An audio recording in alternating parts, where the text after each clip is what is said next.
सर्वेभ्यः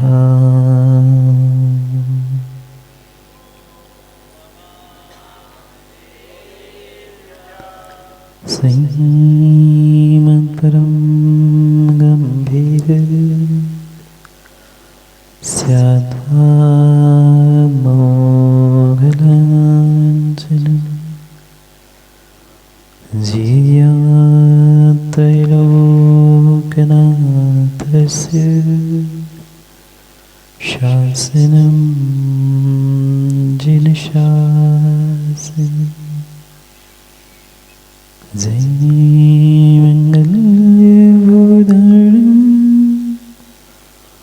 विमलाडं नाणयदंशनमयारं तैलोयसेयं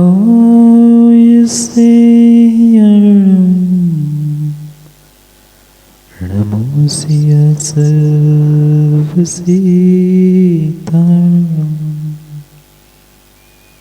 नमो हरिहन्तारणं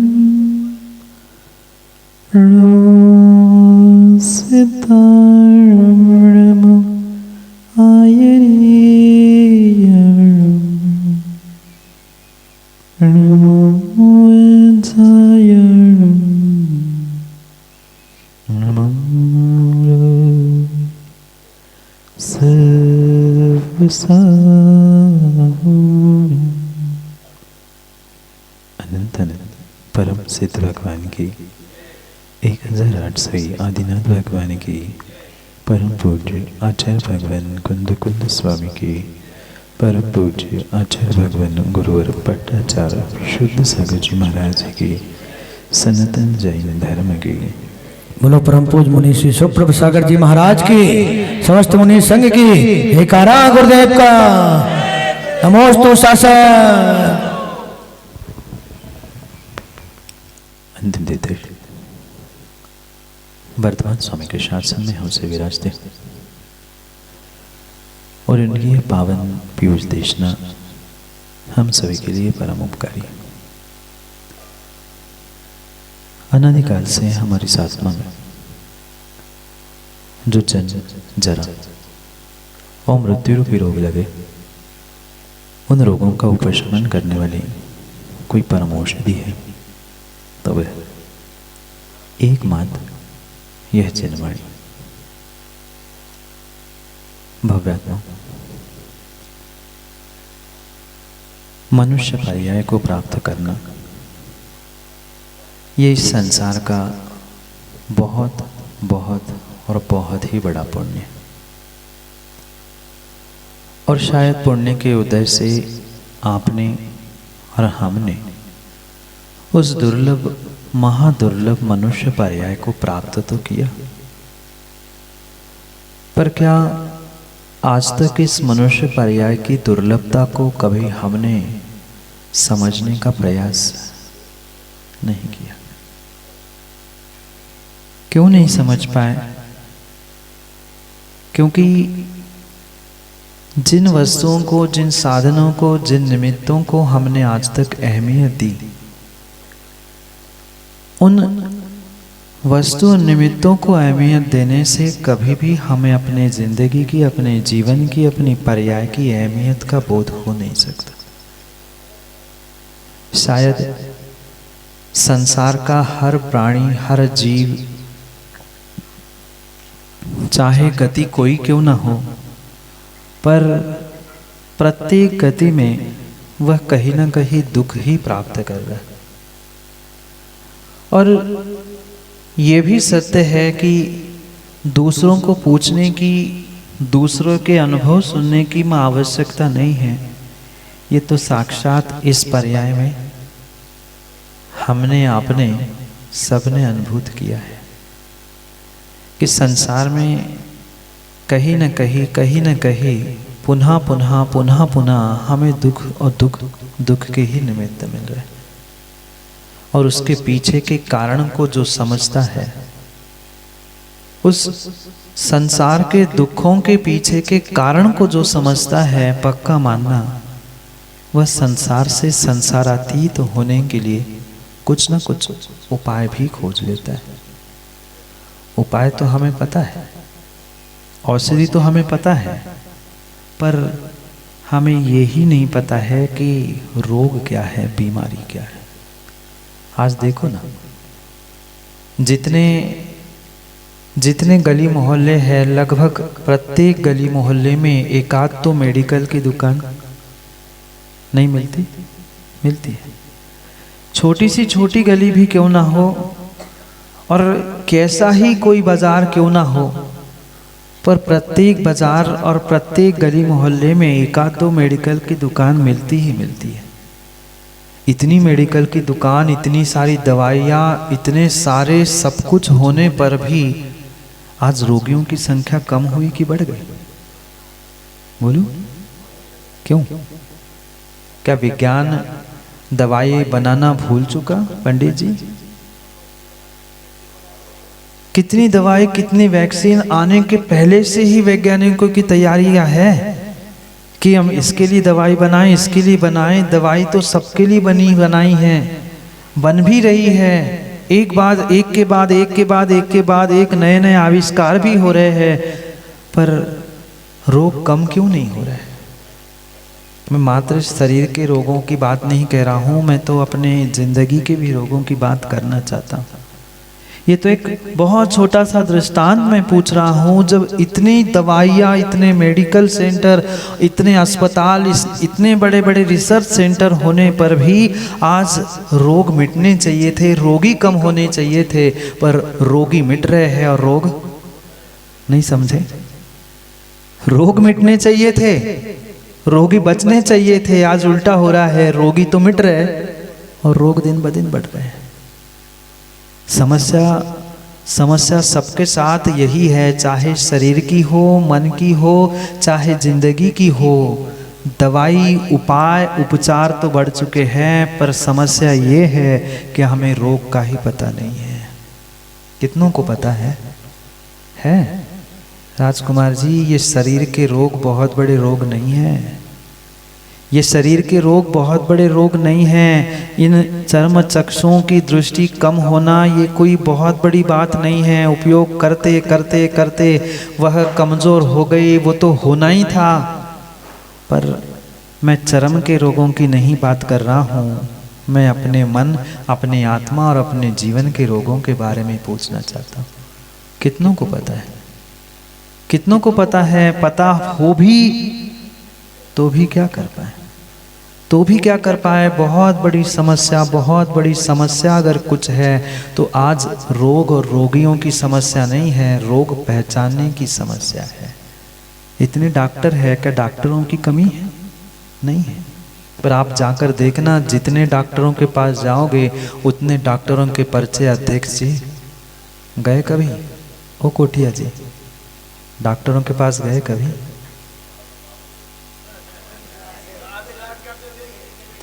इसलिए तो पूछ रहा हूँ, आपका काम तो है, पर डॉक्टरों के पास जाने पर आप ये अनुभव कर लेना, जितने डॉक्टरों के पास जाओगे उतने पर्चे अलग अलग मिलेंगे, उतने पर्चे अलग अलग मिलेंगे। वो अपने हिसाब से लिख रहा है, वो अपने हिसाब से लिख रहा है, वो अपने हिसाब से बता रहा है, पर मेरे हिसाब से किसने बताया?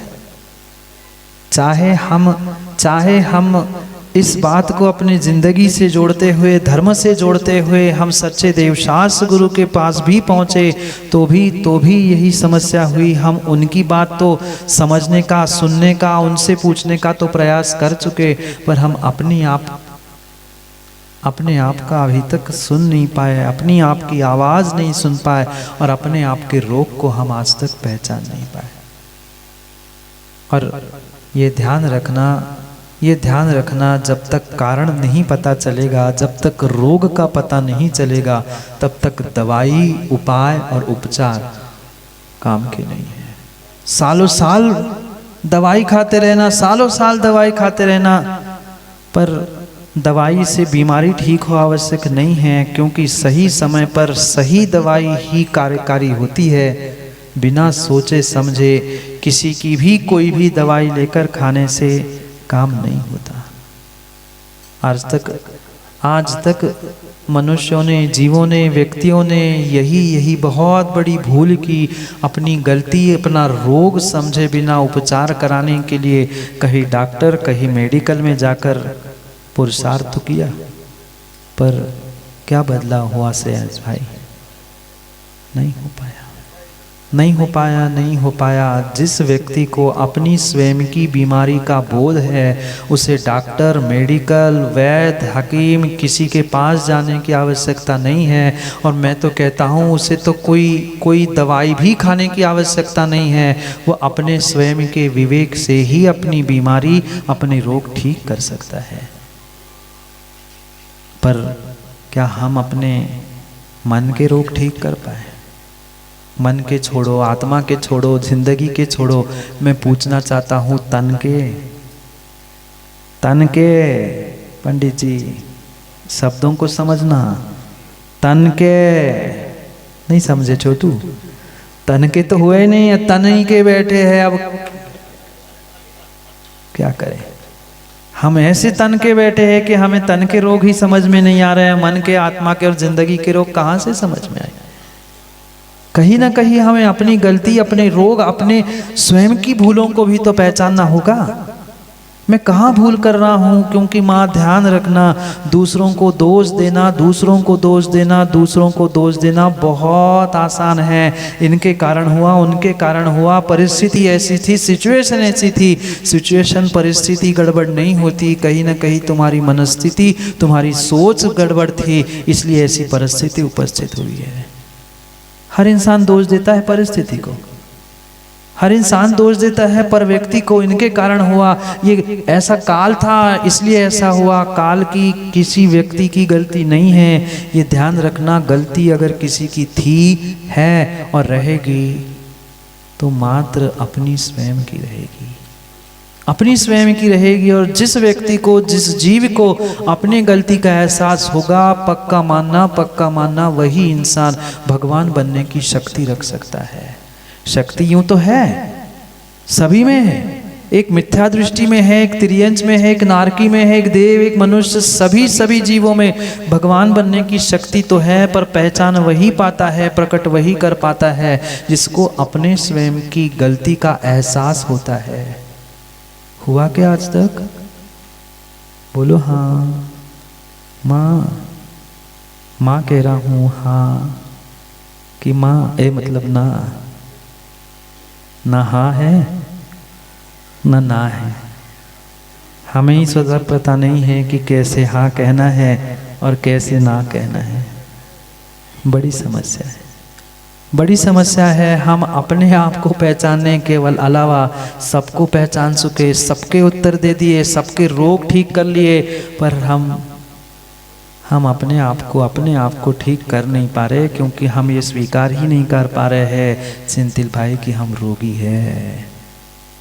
हम ऐसे तन के बैठे हैं, ऐसे अहंकार में तन के बैठे हैं कि हमें तन के रोग, मन के रोग, आत्मा के, जिंदगी के कोई के रोग ही समझ में नहीं आ रहे हैं। जब तक रोगी अपने आप को रोगी नहीं मानेगा, तब तक वह दवाई कभी कार्यकारी नहीं होगी, कभी कार्यकारी नहीं होगी। मेडिकल की दवाई नहीं अध्यक्ष जी, डॉक्टर की भी दवाई और डॉक्टर भी काम में नहीं आएगा जब तक तुम्हें स्वयं का रोगी पने का एहसास नहीं होगा। तब तक क्या करेंगे परमात्मा, क्या करेंगे गुरु और क्या करेगी जिनवाणी? जब तक हम अपनी गलती, अपने रोग, अपनी भूल को ही स्वीकार करना नहीं जानेंगे, तब तक देव, शास्त्र, गुरु कोई किसी के लिए कुछ कर ही नहीं सकता। ये निमित्त है। जैसे डॉक्टर ने लिखा हुआ प्रिस्क्रिप्शन और मेडिकल में मिलने वाली दवाई ये निमित्त बनती है, पर उसी के लिए जो अपने आप को रोगी, बीमार मानते हुए, जानते हुए उससे बचने के उपायों को सही समय पे, सही प्रकार से प्राप्त करता है। हमारे पास क्या कमी है? क्या कमी है? कोई बात नहीं है। हमारे पास एमडी जैसे विशेषज्ञ तीर्थंकर केवली नहीं है, पर क्या सामान्य केवली के समान मार्गदर्शन करने वाले निर्ग्रंथ गुरु आज पंचम काल में नहीं है? है तो पर क्या करे? हम कहीं न कहीं अपने राग द्वेष विषय कषायों से उभर ही नहीं पा रहे हैं, जिस कारण से महान सच्चे देवशास्त्र गुरु जैसी सन्निधि और सानिध्य प्राप्त करने के बाद भी जीवन में भावों में इतना सा भी बदलाव नहीं आ पा रहा है, नहीं आ पा रहा है। दूसरों के बदलाव के बारे में मत सोचो, मौसम तो बदलता है, बदलता रहेगा, पर क्या हमने अपने आप को बदला? अपने भाव अपने परिणाम कितने बदले हैं? थोड़ा सा हमें विचार करने की आवश्यकता है, क्योंकि जिंदगी आई और चली गई, पता नहीं चलेगा। पंडित जी ये रेल की जो बात कर रहे थे, वह रेल तो फिर भी दो पटरी पर चलती है।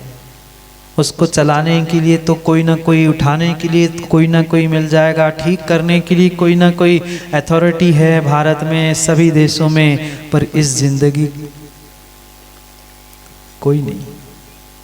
कोई नहीं। दो श्वासों में चल रही है ये जिंदगी, दो पटरी पे चल रही है, कब बंद हो जाए कोई भरोसा नहीं, कब बंद हो जाए कोई भरोसा नहीं है। इसलिए सोच समझकर एक एक क्षण, एक एक समय हमें अपने जीवन को, अपने आप को अनुभूत करने की आवश्यकता है। कल भी मैंने पूछा था कि जिंदगी मैंने किस लिए जी, पता चला? क्यों माता? कल पूछा था, विचार किया? नहीं महाराज जी, आप बैठे तब तक तो फिर भी सुन तो लेते ही है, विचार करने की तो पता ही नहीं है। जब दूसरे दिन का पुनः समय आता है तब कभी जिनवाणी सुनने के भाव होते, बाकी बोलो ना माता, उस समय नहीं मिलता। ऐसे काम नहीं बनेगा। यूं मात्र एक कान से सुन के दूसरे कान से निकाल देने से कभी जिंदगी में बदलाव हो नहीं सकता। क्या आप लोग नहीं चाहते आपकी जिंदगी बदल जाए? कौन नहीं चाहता कि आपकी जिंदगी में दुखों से सुख आ जाए? चाहते सभी है, पर चाह हमारी कुछ है और राह हमारी कुछ और ही है। इसलिए ये बहुत बड़ी समस्या है। ना घर के बच्चे, ना बहुत बढ़िया कौन, मैं तो पूछता रहता हूँ, याद दिलाते रहता हूँ, फिर आप जानो आपका काम जाने। कल कोई कहने वाला ये ना मिले जवाहर जी कि हमें तो कोई बताने वाला नहीं मिला था। मैं तो बता रहा हूँ, ये दर्पण है, ये आप है, ये आपकी ज़िंदगी है, ये आपकी फोटोकॉपी, ये फोटो है, प्रिंट है। अब आप जानो, आपका काम जाने। ये आपकी ज़िंदगी है, ये ऐसा होना चाहिए था। जैसे वह कभी आपने खून की जांच करवाई, ब्लड टेस्ट वगैरह करवाई होगी, लगभग किसी न किसी ने अपनी घर में किसी न व्यक्ति की होगी। वहाँ एक किनारे पे लिखा रहता है इतने से इतना, इतने से इतना, इतने में रेंज में होना चाहिए। मैं भी बस पंडित जी दिखाता हूँ, इतने से इतना होना चाहिए। अब बाहर गए, नीचे गए, सो गए, ऊपर गए, सो गए, ऊपर गए, सो गए, और नीचे गए, सो गए।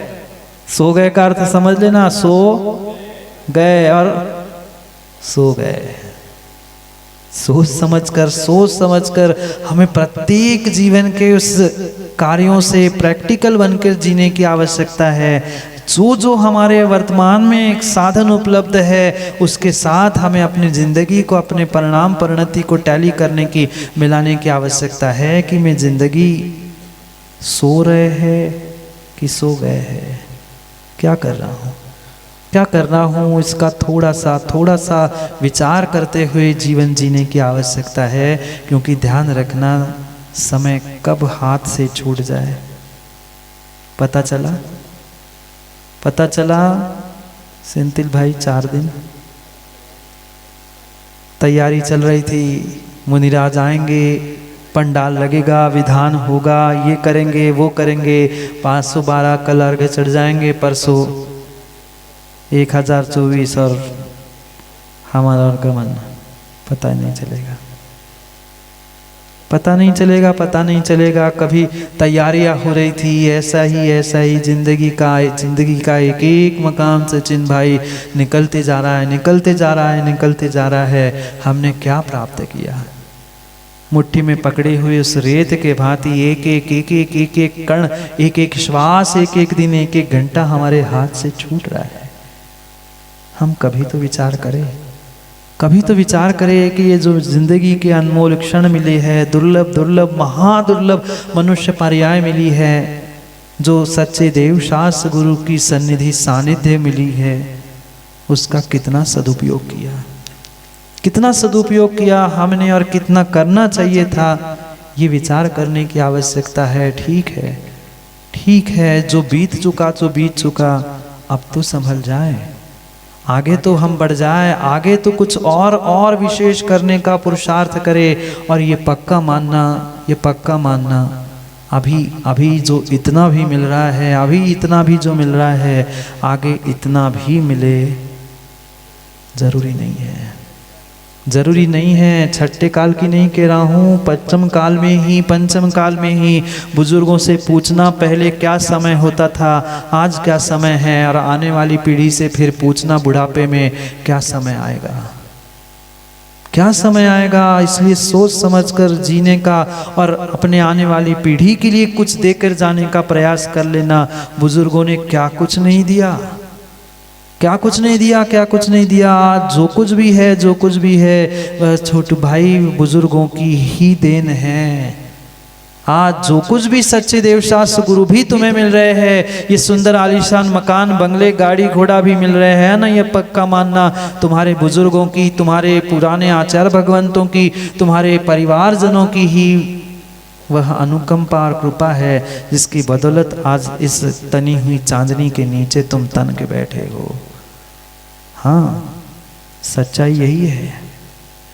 यही है। कल कहाँ किसका क्या हो जाए कोई भरोसा नहीं है।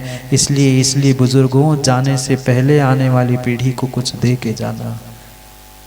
जाने से पहले अपनी गलती, अपने रोगों को भूला जानकर उसके उपायों को प्राप्त करते हुए आने वाली पीढ़ी के लिए कुछ न कुछ दे के चले जाना। क्योंकि आज अगर हम कुछ नहीं देंगे तो कल की पीढ़ी यही कहेगी, बाप कह दूं, बाप ने क्या किया, वो तो मैंने कराया। मात्र धन दौलत घर मकान की बात नहीं कर रहा हूँ मैं, तो धर्म संस्कार संस्कृति इन सबकी बातों से आपको जोड़ना चाहता हूँ। कितना हम धर्म के लिए, सच्चे देवशास्त्र गुरु के लिए, और मैं कह रहा हूँ उनके लिए नहीं, अपने स्वयं और अपने आने वाली पीढ़ियों के लिए आपने क्या दिया। शायद कभी इस बारे में हमने विचार नहीं किया। आचार्यों ने लिखा है, आप श्रावक हो। आपके लिए तो आचार्य भगवंतों ने लिखा है, अपने उस श्रावक पर्याय को धन्य करने के लिए जीवन में जितनी शक्ति है उस शक्ति के अनुसार दान पूजा करते हुए आपको जीवन में 3 कार्य तो कम से कम करने चाहिए। 3 काम तो जीवन में करने चाहिए। एक, अपने द्रव्य से सिद्ध चक्र विधान। दूसरा, कभी जिनेंद्र भगवान की प्रतिमा, जिनेंद्र भगवान का मंदिर, और जीवन में कभी उस सौधर्म जैसे महान पद को धारण करना चाहिए। ऐसा श्रावकों के लिए कहा है, आपके लिए थोड़ी, आपके लिए कहा है। आप श्रावक हो तो आपके लिए भी कहा है। सोच लेना, विचार कर लेना। जो निर्णय अध्यक्ष जी आपने किया है, समाज ने किया है, वास्तव में बहुत प्रशंसनीय निर्णय आपने किया है। क्योंकि ये जीवन में ध्यान रखना, जो सामाजिक और सामूहिक होता है उस पर सबका अधिकार होता है, और जहाँ अधिकार मिलता है वहाँ व्यक्ति कर्तव्यों से भी जुड़ने का प्रयास करता है। क्योंकि घर की बात देख लो ना सचिन भाई, जिसको अधिकार नहीं मिलता वो संतान भी कहता है मुझे कुछ दिया ही नहीं है, मेरा क्या कर्तव्य, मेरी क्या जिम्मेदारी घर के प्रति। और जिसको अधिकार भी मिलता है वो कर्तव्य भी करने के लिए हम भी उसे कह सकते हैं, मजबूर की कह सकते हैं, अब तुम्हें अधिकार मिला है, कर्तव्यों का पालन कर, पूजन पाठ अभिषेक दान करना ये तेरा कर्तव्य है। अब तुम्हें तुम्हारा अधिकार मिला है, अब तुम अपने कर्तव्यों का पालन कर।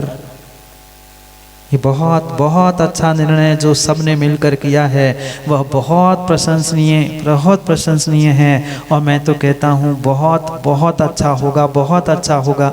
जो निर्णय अभी मात्र कागजों में और हृदयों में है वह अध्यक्ष जी जमीन पर भी हो जाए तो बहुत अच्छा काम। इस रजाखेड़ी का जो सिद्ध चक्र विधान यहाँ हो रहा है, वास्तव में ये सिद्ध चक्र सभी समाज के लिए सिद्ध हो जाए तभी वह सिद्ध चक्र विधान करना सार्थक माना जा सकता है। और मुझे तो विश्वास है, गुरु का आशीर्वाद और गुरु की कृपा पर इतना विश्वास है कि गुरु ने जब आशीर्वाद दिया है और भेजा है तो पक्का है कि काम होकर ही रहेगा और होना ही होना है। क्योंकि ठानने की ज़रूरत है और आपने ठान ही लिया है तो फिर चाहे जो कुछ हो जाए सब अच्छा ही अच्छा होना है, इसमें कोई बहुत बड़ी बात है ही नहीं है। और ये भी शुभ संकेत, शुभ समाचार, गुरु की आज्ञा तो पहले ही हमने ले ही ली थी, पर मोराजी से भी संभावित शुभ संकेत मिलने जा रहे हैं। और वह अद्भुत दृश्य पूरी दुनिया कहीं, वह कल क्या है पता है आप लोगों को? कल क्या है पता है आप लोगों को? अरे बुड़की नहीं जाना? हाँ तो बुड़की है, कोई कहीं बुड़की लगाने डुबकी लगाने जाएगा, क्यों ना हम जिनवाणी के और संतों के मिलन में डुबकी लगाने के लिए इस सागर की मोराजी धरा पर पहुंचने का प्रयास करेंगे। बाकी जब जहाँ जैसी अनुकूलता से आगे की रूपरेखा बनती जाएगी सबको उससे अवगत होना ही होना है। और मैं तो चाहता हूँ कि सिंथिल छोटू और जितने लोग यहाँ बैठे हैं कम से कम एक नहीं, अपने साथ 4, 5, 10, 12 माताओं नहीं पहुँचोगे ना? प्रयास कर लेना। वह अद्भुत दृश्य, वह अद्भुत समय, और समय भी देखना मकर संक्रांति का समय है और सूर्य धनु से मकर में पहुँचेगा। कितनी अद्भुत बात और कितने अद्भुत दृश्यों के साथ हम उन दृश्यों से जुड़ने का प्रयास करेंगे। आनंद गदगद भाव तो मुझे आज से ही हो रहे हैं, फिर कल क्या और कैसा होगा आप नहीं आओगे? मोराजी तो अभी से मचल रहा है, फिर अब मोराजी कैसे कल मचलेगा। और अब पुनः हम समय की बात के लिए समझेंगे, क्योंकि समय अधिक हो गया है। आपके अर्घ्य भी चढ़ने हैं, हमें सामायिक भी करनी है, आपको सोमायिक भी करनी, मतलब भोजन करके थोड़ा सा विश्राम भी करना है। तो समय की बात के लिए समय पर मिलते हैं। सभी के लिए बहुत आशीर्वाद है। जो भावना अपने भाई है संजोई है वह शीघ्रता के साथ पूर्णता को प्राप्त हो। आपने भावों से बनाई हैं और लगभग अध्यक्ष जी कल कागजों में भी बहुत सारी बातें तैयार हुई है। दोपहर में और बैठकर हम भूमि पर भी साक्षात उसे आकृत करने का प्रयास करेंगे। समय की बात के लिए पुनः समय पे मिलते हैं, क्योंकि समय पे किया गया काम समय को दिलाता है। बोलिए भगवान महावीर स्वामी की।